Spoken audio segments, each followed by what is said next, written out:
Elias knew Shelley Keller, who was on the Danny Kaye show. We wrote was it a Danny Kaye's? Yeah, A, yeah.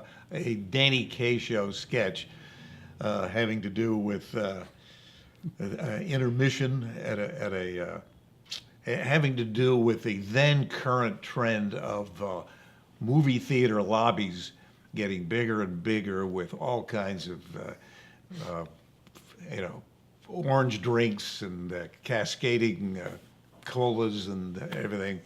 It was, if we were to look at it today, it'd probably be a pretty embarrassing sketch. But we wrote this and gave it to Shelley, and I think he gave us notes on it. And, Maybe, yeah. yeah, that was the first thing.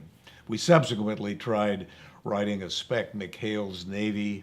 We tried to, F Troop.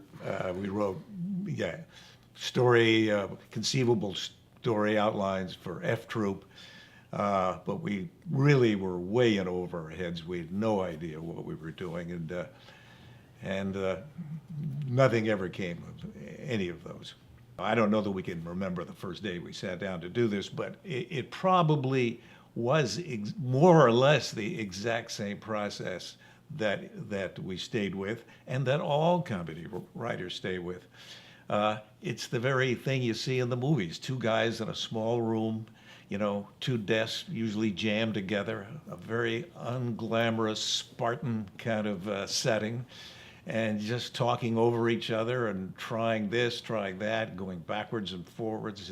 It's a very disorganized, yet in its own way, methodical and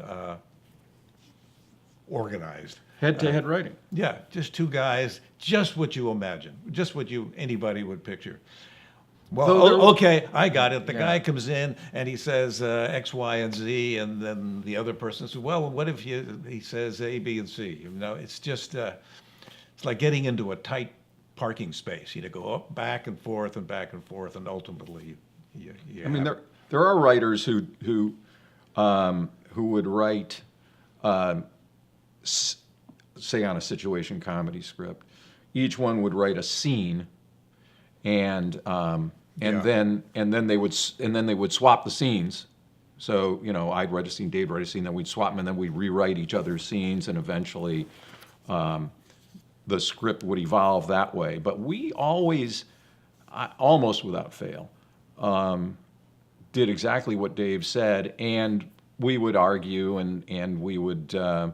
And one would come up. This was a constant thing, and I'm sure all comedy writers do this. One would come up with a joke, and the other one would keep the joke, but somehow modify it a little bit so that it felt a little bit better, and then that would be agreed to.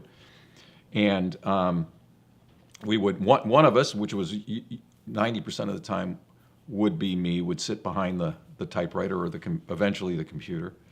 And eventually, pages would start to come out, and then you'd sit with the pages and go over those line by line, and rewrite them. So that's what we were comfortable with.